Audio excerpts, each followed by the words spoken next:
नमस्कार। Basic concept of science में आप सबका स्वागत है। आज मैं आपको बताना जा रहा हूँ गतिज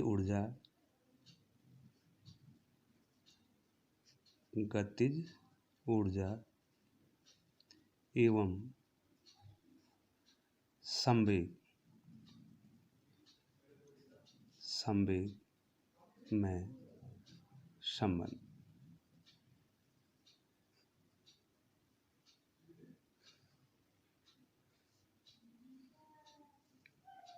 Relation between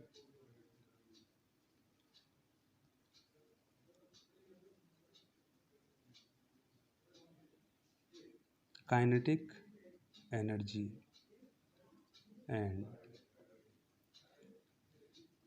momentum। सबसे पहले तो आपको जानना है कि काइनेटिक एनर्जी क्या है।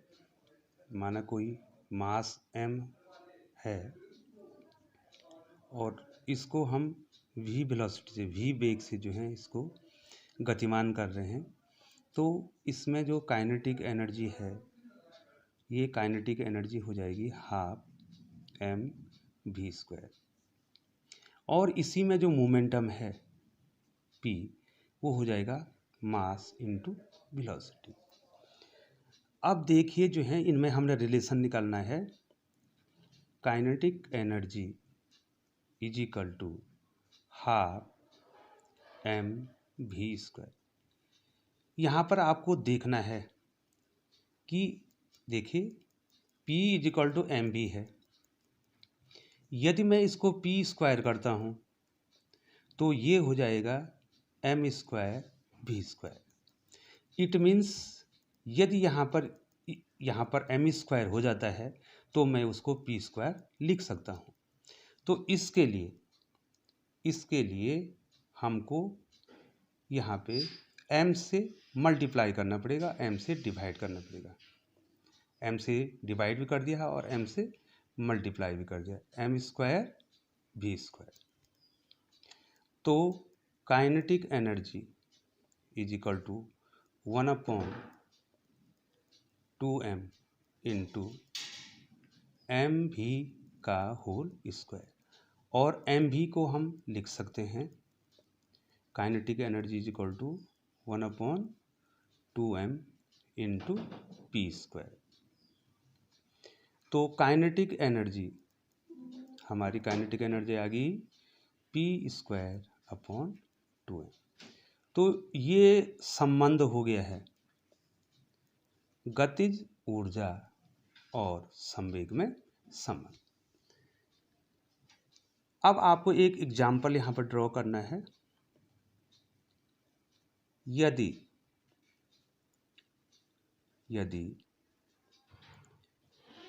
किसी वस्तु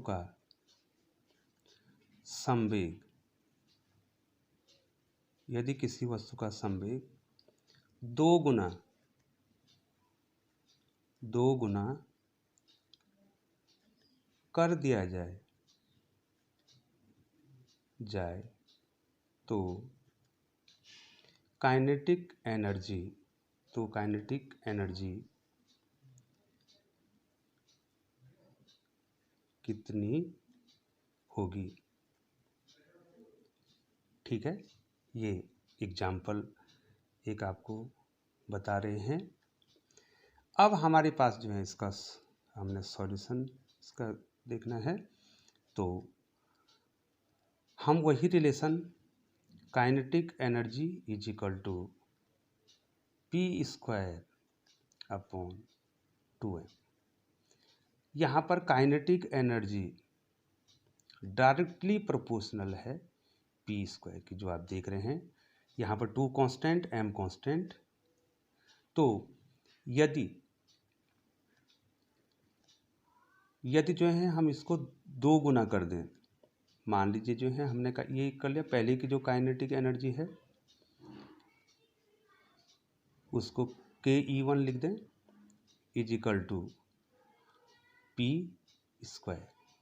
Ke2 दूसरी जो काइनेटिक एनर्जी है हमने इसको 2 गुना कर दिया है तो 2p का होल स्क्वायर दैट इज कितना हो जाएगा 4p स्क्वायर। अब देखिए, अब हम के E1 अपॉन के E2 दैट इज, अब आप देख सकते हैं यहाँ पे के E1 तो p स्क्वायर है, p स्क्वायर अपॉन के E2 आपको दिखाई दे रहा है 4p स्क्वायर है, 4p स्क्वायर, ये इससे कैंसिल हो गया। तो देखिए यहाँ पर के E2 आपको दिखाई दे रहा है, के E2 ये कितना हो जाएगा 4 टाइम्स ऑफ के E1। तो इसका मतलब ये हुआ कितना गुना, 4 गुना जो है हो गया है आपकी काइनेटिक एनर्जी। यदि आपने मोमेंटम को कितना किया, यदि मोमेंटम को आपने 2 गुना किया, दुगुना किया, तो काइनेटिक एनर्जी आपकी कितनी हो जाएगी 4 गुना हो जाएगी। धन्यवाद।